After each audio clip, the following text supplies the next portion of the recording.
नमस्कार, शाम के 7 बजने को है। देश की सबसे विश्वसनीय, लोकप्रिय और नंबर 1 शो शंकराद में आप सभी का स्वागत है। मैं हूं आपके साथ चित्रा त्रिपाठी। मजहब यही सिखाता। जी हां, मंदिर मस्जिद की जंग में मजहब की उसूल अहम हो जाते हैं। इस मजहब की बातों का गलत मतलब निकालकर धार्मिक उन्माद बढ़ाया जाता है, तो इसी मजहब के दिखाए रास्तों से शांति भी लेकर आई जाती है। ज्ञानवापी से शुरू हुई जंग ताजमहल से लेकर कुतुब मीनार तक पहुंच गई। इस जंग के बीच आज देवबंद में जमीयत के जलसे में जब यह मुद्दा उठा तो महमूद असद मदनी की आंखें भर आई। देखिए। कि काम करने का शौक जरूर है,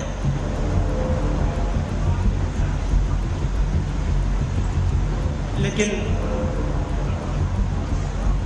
उनका साया इस तरह उठ जाएगा। जमीयत के जलसे में जब बात उठी मुसलमानों के हाल की, देश के हालात की, मौजूदा सियासी जज्बात की, तो मदनी साहब का गला रूंध गया। आंखें भर आईं, जुबान से आह निकली, मंच से मुसलमानों की बेइज्जती की बात निकली। बातें तो बहुत लोग राष्ट्र निर्माण की, राष्ट्र रक्षा की, राष्ट्र सुरक्षा की करते हैं,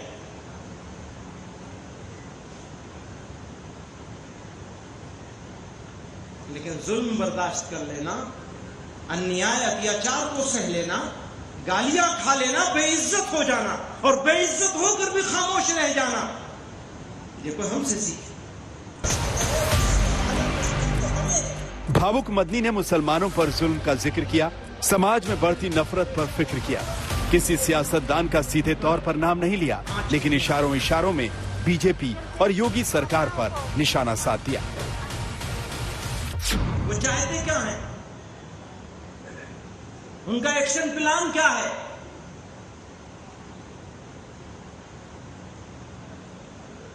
समझ लीजिए अच्छी तरह से, जो नफरत के खिलाड़ी हैं उनकी अक्सरियत नहीं है।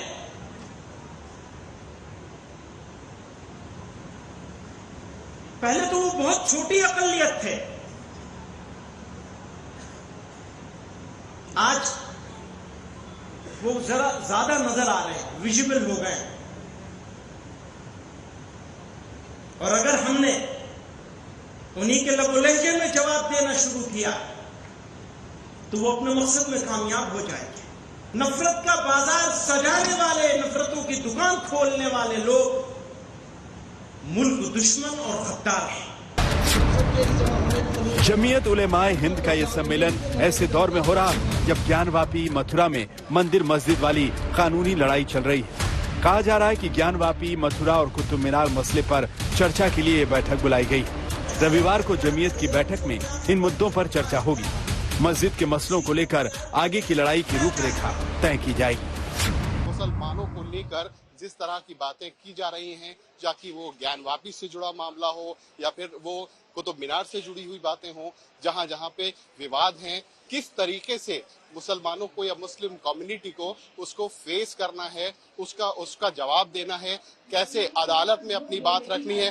लेकिन जमीयत के किसी भी फैसले से पहले मदनी कह रहे हैं कि हर दुख को सह लेंगे, पर मुल्क पर आंच नहीं आने देंगे। जमीयत उलमा का ये फैसला है कि हम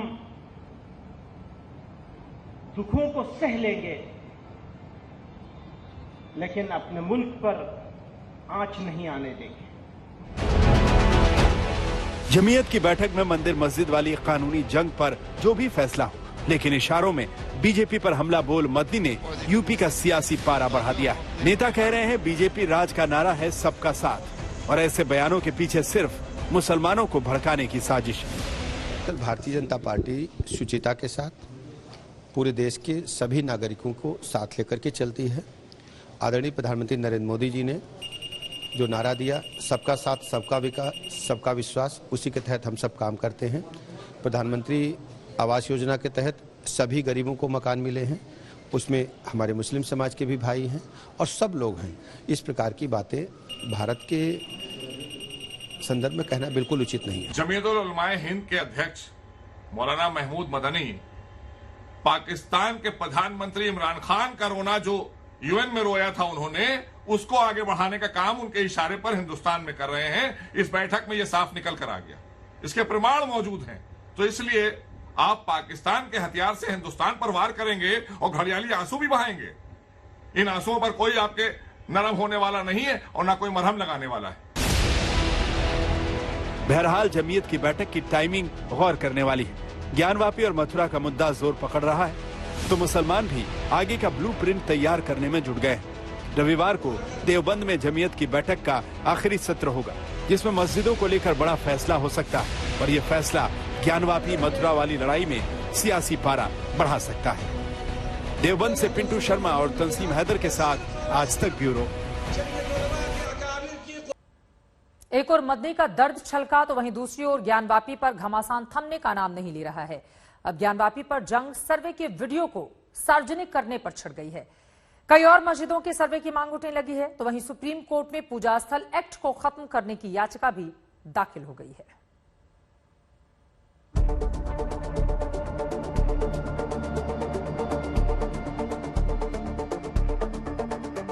ज्ञानवापी का सच क्या है? शिवलिंग के दावे में कितना दम है? फव्वारे की दलील कितनी सही है? अब इन दावों की सबसे बड़ी कड़ी है वीडियोग्राफी, जिस पर नया संग्राम शुरू हो गया है। 3 दिन 10 घंटे तक चले सर्वे में जो वीडियो बना, अब उसी को सार्वजनिक करने पर आर पार की लड़ाई है। मुस्लिम पक्ष ज्ञानवापी के वीडियो अंदर की तस्वीरें रिलीज करने के खिलाफ। उन्हें लगता है कि कोर्ट के फैसले से पहले सर्वे वाला वीडियो के सामने आने से माहौल बिगड़ सकता है। वीडियोग्राफी फोटोग्राफी से हमें कोई आपत्ति नहीं है, लेकिन इससे देश की स्थिति बिगड़ सकती है अगर ये सार्वजनिक हो जाती है। पता नहीं कौन किस एंगल से ले और कौन क्या सोचे उसके बारे में। तो जब तक इसका डिस्पोजल नहीं हो जाता है कोर्ट में और जब तक कोर्ट इस पर कोई निर्णय नहीं लेती, तब तक इसको सार्वजनिक न कीजिए। इसके लिए हमने दरखास्त दी है, लेकिन हाँ, उन लोगों को दिया जाए जो इसके पक्षकार हैं। हम ये चाहते हैं इसका गलत अर्थ अनर्थ ना निकाला जाए, जो है वो सही अर्थ निकाला जाए। हमारा ये उद्देश्य है। अब जिसको कोई चीज़ें मालूम नहीं होती, उसका कुछ अंश देख करके उसका अर्थ का अनर्थ निकाल लें तो इससे गलतफहमी पैदा हो जाए, ये नहीं होने चाहिए। स्पष्ट जब आ जाएगी चीज़ें तो उसको जनता के सामने रख दिया जाएगा। आप देख लीजिए। ज्ञानवापी के वीडियो को जारी करने पर हिंदू पक्ष बट गया है। एक पक्ष चाहता है कि सर्वे रिपोर्ट के साथ साथ तस्वीरें और वीडियो भी जनता के सामने रखा जाए। उनकी दलील है कि कोर्ट में टेबल होने के बाद सर्वे रिपोर्ट सार्वजनिक ही है। तो दूसरा हिंदू पक्ष सर्वे से जुड़ी तमाम चीजों पर रोक की मांग कर रहा है। विश्व दैनिक सनातन संघ ने जिला कोर्ट में इसके लिए बाकायदा अर्जी लगाई। तो वहाँ में जब हजारों की संख्या में विपक्षी जाके नमाज पढ़ रहे हैं, सन 90 से ब्रैकेटिंग के अंदर सिर्फ सुरक्षा कर्मी मुसलमान ही जा रहे हैं, तो किसके लिए रोक लगाया जा रहा है? यानी सिर्फ बादनी और बादनी के पक्ष वालों को क्यों? ये वीडियोग्राफी देखने से क्या होगा? न्यायालय में कोई कागजात अगर दाखिल हो जाती है, सार्वजनिक हो जाता है और सार्वजनिक होना उचित है। अगर सारी चीजें सत्य सबके सामने आना चाहिए। आज मैं अधिवक्ता हूँ, कल दूसरा अधिवक्ता कोई हो सकता है, दूसरा बात भी हो सकती है। देखिए, जितेंद्र सिंह मिश्र साहब की तरफ से हम डीएम साहब से मिले, हमने उनको एक रिप्रेजेंटेशन सबमिट किया है। उसमें हमने मांग की है कि जो भी ज्ञानवापी कमीशन से रिलेटेड वीडियोग्राफी, फोटोग्राफी या किसी तरह का एनिमेटेड कंटेंट है वो किसी पब्लिक प्लेटफॉर्म पे शेयर ना किया जाए, क्योंकि उसका आना किसी भी तरह से एंटी नेशनल कुछ जो लोग हैं या किसी तरह से जो पावर है जो किसी तरह से भारत के सामाजिक स्वार्थ को नुकसान पहुंचा सकती है, ऐसा आशय रखती है, तो वो इसका गलत फायदा उठा सकती है और उसको एक उपयोगी औजार बना सकती है भारत में शांति व्यवस्था बिगाड़ने के लिए। इस पूरे मामले पर सोमवार को कोर्ट इस पर फैसला ले सकता है। सर्वे रिपोर्ट की कॉपी अभी पक्षकारों को भी नहीं मिली, जिनके आधार पर उन्हें अपना जवाब दाखिल करना है। और अगर पक्षकारों को रिपोर्ट मिलती है तो इसे पब्लिक डोमेन पर आने से कैसे रोका जाएगा, ये भी बड़ा सवाल है। जितेंद्र सिंह विशेन ने बकायदा अदालत में और डीएम को लिख करके दिया है कि इससे राष्ट्र का सौहार्द बिगड़ेगा। दूसरी तरफ इंतजामिया कमेटी ने भी कहा है कि इसे सार्वजनिक नहीं होने दिया जाना चाहिए। कुल मिलाकर के ये बात मानी जा सकती है कि अब वीडियो और फोटोग्राफ्स की लड़ाई अदालत तक पहुंच गई है। लेकिन 30 तारीख वो तारीख है जिस दिन 30 मई वो तारीख है जिस दिन ये तय हो जाएगा कि ये जो फुटेज है ये सार्वजनिक होगा या नहीं होगा।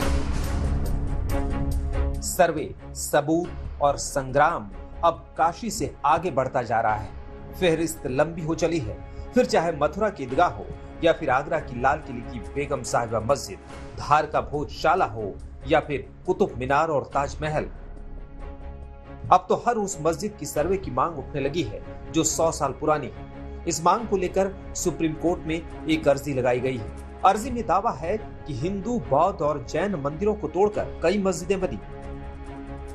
Honourable supreme court of India में एक जनहित याचिका दायर करी है, जिसमें मैंने प्रमुखता से ये मांग करी है कि देश में 100 साल से पुरानी जितनी भी मस्जिदें बनी हुई हैं, जो एंशिएंट मस्जिदें हैं, जहां पर वुजू करने का स्थान है, उनकी एक जांच करानी चाहिए और उनका एक सर्वे कराना चाहिए। क्योंकि जिस तरीके से हमने वाराणसी में ज्ञान व्यापी परिसर में ये देखा मस्जिद में कि जहां वो लोग कई सालों से वुजू करते आ रहे हैं, वहां पे एक शिवलिंग मिला है, जिससे मुझे और अन्य करोड़ों हिंदुओं की आस्था को कहीं ना कहीं ठेस पहुंची है। तो मुझे लगता है कि देश में अन्य 100 साल पुरानी जो भी जितनी भी एंशिएंट मस्जिदें हैं, जहां पे वुजू करने का जो स्थान बना हुआ है, उनकी एक जांच करानी चाहिए, ताकि ये पता लग सके कि ऐसा तो नहीं कि जिस तरीके से वाराणसी में वो शिवलिंग मिला है और जगह भी इस तरीके से इस्लाम छोड़ के अन्य धर्मों के देवी देवताओं के वहां पे अवशेष मिले। 1991 का धर्मस्थल कानून उपासना स्थल में बदलाव की इजाजत नहीं देता है, लिहाजा एक नई अर्जी इस कानून के खिलाफ भी सुप्रीम कोर्ट में पहुंच गई। ये याचिका कथावाचक देवकीनंदन ठाकुर ने दायर की है। प्लेसेस ऑफ वर्शिप एक्ट के खिलाफ अब सुप्रीम कोर्ट में 7 अर्जी है। 4 याचिका तो एक हफ्ते में दाखिल हुई। लोकतंत्र की सुंदरता इसी में है कि अगर किसी ने हमारे ऊपर अब जुल्म किए हैं, कत्लेआम किए हैं, तो हम उसके अगेंस्ट जाकर कोर्ट में प्रार्थना रखें, अर्जी रखें, अपनी बात रखें। और लोकतंत्र की सुंदरता को बढ़ाने के लिए ये कार्य बहुत जरूरी है। पर 91 में नरसिम्हा राव सरकार ने ये कानून लिया है कि जो पहले की स्थिति है वही रहेगी। इसका मतलब हमारे लिए कोर्ट के दरवाजे बंद कर दिए। भारतीयों के लिए, सनातनियों के लिए देव स्थल क्या महत्व रखते हैं ये तो आप भी जानते हैं, मैं भी जानता हूं। लेकिन उनको भी अगर हम मथुरा में जन्मभूमि पे जाके सेवा नहीं कर सकते, काशी में जाके नहीं गौरी देश पूजन कर सकते, तो इससे जो हमारी भावनाएं हर्ट हो रही हैं, कष्ट मिल रहा है, उसको हम लोग अगर कोर्ट में नहीं रखेंगे तो कहां रखेंगे। इस बीच ज्ञानवापी की सियासत जारी है, जहां अपने अपने दावों के साथ सियासी चेहरे भी मैदान में हैं। मेरे महादेव यहाँ बैठे हैं और वो मेरी नंदी जी वहाँ देख रही हैं, तो ये सवाल हमेशा रहा, न मैं किसी से पूछ पाया, क्योंकि वो सब लोग वहाँ जाके हमको लगा ये क्या है, समझ में कुछ आता नहीं था। अब जब बातें निकली और सब दिखाई देने लगा तो मैं यही समझ में मुझे आ रहा है, क्योंकि अब मामला उच्च न्यायालय में है, तो एक सांसद गोरखपुर के होने के नाते मुझे टिप्पणी करना या किसी को भी टिप्पणी करना ठीक बात नहीं। लेकिन मैं इतना कहना कि हमार नंदी ओझा मुंह करके काहे बैठल है, मेरी नंदी जी वहां पर मुंह करके क्यों बैठी है, ये बहुत बड़ा प्रश्न चिन्ह समस्त भारत में, पहले बनारस में था, अब समस्त भारत में, और समस्त बाबा विश्वनाथ के जितने भी पूजक हैं, मानने वाले पूरे विश्व में हैं।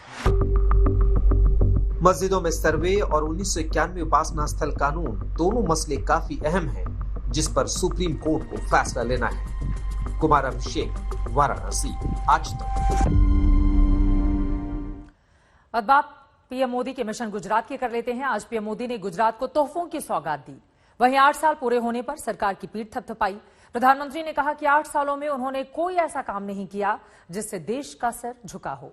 प्रधानमंत्री ने इस उपलब्धि का श्रेय गुजरात की जमीन और वहां की जनता को दिया।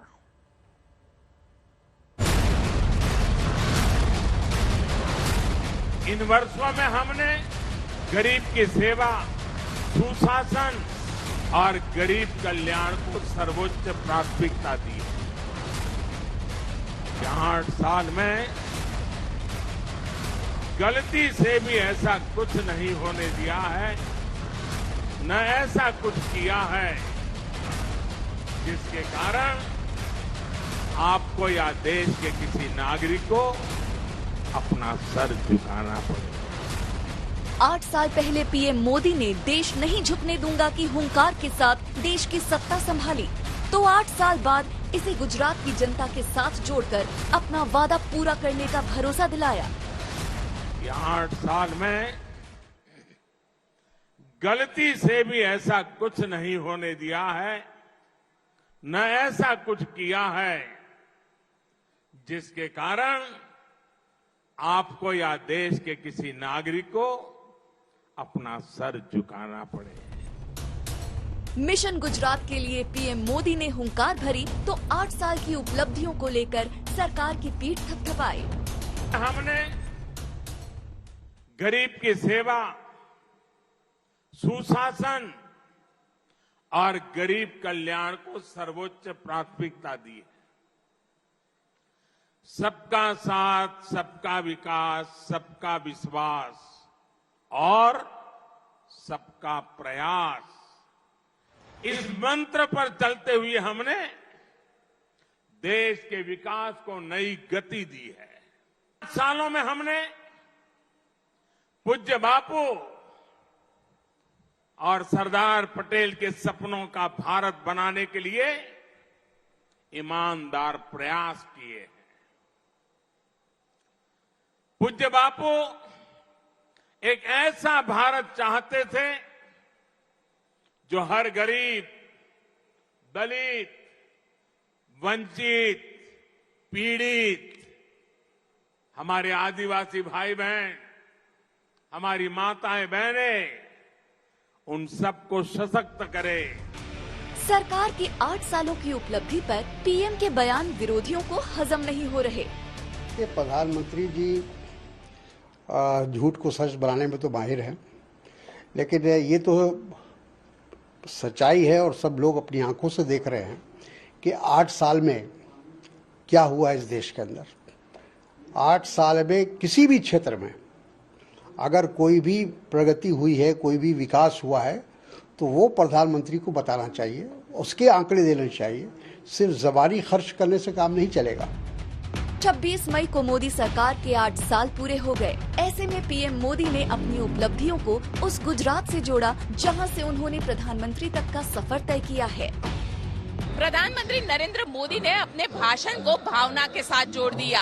आज भी उन्होंने एहसास करवाया कि ये वही गुजरात का बेटा नरेंद्र है जो उनके बीच पहुंचा है और पिछले 8 सालों में उन्होंने ऐसा कुछ भी नहीं किया जिससे गुजरात की जनता का सर झुके। कैमरामैन उज्जवल ओझा के साथ गोपी घांगर, जसदन, राजकोट जिला, आज तक। एक और बीजेपी गुजरात मिशन पर लग चुकी है, वहीं दूसरी ओर उत्तराखंड के सीएम पुष्कर धामी के सामने उपचुनाव की चुनौती है, जहां चंपावत में आज सीएम योगी धामी का प्रचार करते नजर आए। इस बीच उत्तराखंड सरकार ने कॉमन सिविल कोड को मंजूरी दे दी है, जिसने एक बार फिर सियासत को गरमा दिया है।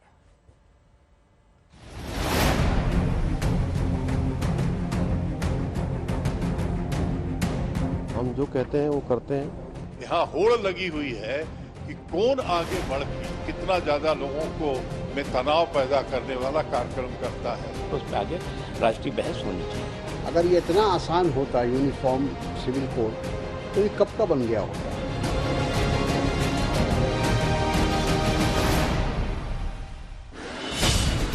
एक फैसले ने यूनिफॉर्म सिविल कोड के मुद्दे को फिर से गरमा दिया है। धामी सरकार के निर्णय ने यूनिफॉर्म सिविल कोड के मुद्दे को चर्चा में ला दिया है, क्योंकि उत्तराखंड की धामी सरकार ने एक देश एक विधान वाले नारे की ओर बड़ा कदम बढ़ाया है। प्रदेश में यूनिफॉर्म सिविल कोड लागू करने के लिए कमेटी के गठन का आदेश सुनाया है।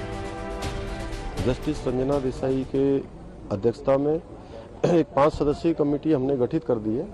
हम जो कहते हैं वो करते हैं और हमने पहले ही कहा था कि हम इस पर, हमारी सरकार ने निर्णय ले लिया है। चुनाव से पहले हमने संकल्प लिया था। चुनाव के बाद पहली जो हमारी मंत्रिमंडल की बैठक हुई थी, पहली शपथ ग्रहण के बाद हमने उसमें ये सर्वसम्मति से फैसला ले लिया था कि हम उत्तराखंड के अंदर सभी के लिए समान नागरिक संहिता लाएंगे और उसके लिए कमेटी बनाएंगे। आज हमने वो कमेटी बना दी है और कमेटी जल्दी ही ड्राफ्ट तैयार करेगी और ड्राफ्ट तैयार होने के बाद हम उसको लागू करेंगे। उत्तराखंड सरकार की ओर से बनाई गई कमेटी की अध्यक्षता सुप्रीम कोर्ट के रिटायर्ड जज रंजना देसाई करेंगी। इसमें पूर्व मुख्य सचिव शत्रुघ्न सिंह, हाई कोर्ट के रिटायर्ड जज प्रमोद कोहली, मनु गौड़ और दून विश्वविद्यालय की कुलपति सुरेखा डंगवाल को शामिल किया गया है। ये कमेटी जल्द कानून का ड्राफ्ट तैयार कर सरकार को सौंपेगी, ताकि उत्तराखंड में जल्द से जल्द यूनिफॉर्म सिविल कोड लागू किया जा सके। उत्तराखंड यूनिफॉर्म सिविल कोड की ओर कदम बढ़ाने वाला पहला राज्य है। सरकार जल्द इसे लागू करने का भरोसा जता रही है, लेकिन विपक्ष धामी सरकार के इस फैसले पर सवाल उठा रहा है।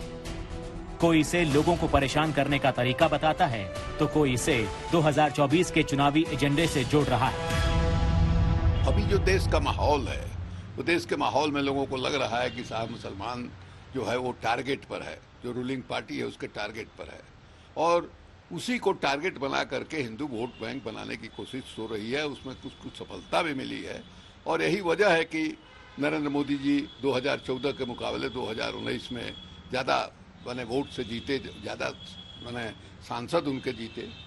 अभी उनके सामने जो है 2024 का लोकसभा चुनाव जो है वही लक्ष्य है, और उसी को एजेंडा बना करके लोग काम कर रहे हैं। ये जो इनके तर्कस में जितने सारे एजेंडा हैं, वो एजेंडाओं पर ही बहस चल रहा है, तो इसलिए यहाँ होड़ लगी हुई है कि कौन आगे बढ़ के कितना ज्यादा लोगों को चुट्टी काटने वाला, कितना ज्यादा लोगों को में तनाव पैदा करने वाला कार्यक्रम करता है। वही सबसे बड़ा सफल इनका मुख्यमंत्री है, वही सरकार है। विपक्ष सवाल उठा रहा है कि ऐसे किसी भी कदम से पहले सरकार सभी पक्षों से चर्चा क्यों नहीं कर रही है, यूनिफॉर्म सिविल कोड के नाम पर मनमानी क्यों कर रही है। यूनिफॉर्म में करना मैं समझता हूँ कि मुश्किल ज़रूर है, लेकिन अगर राज्य सरकार की का प्रयास है तो ठीक है, वो उसका मसवदा तैयार करे और मसवदा को पेश करे, और उस पर बहस होनी चाहिए, उस पर चिंतन होना चाहिए।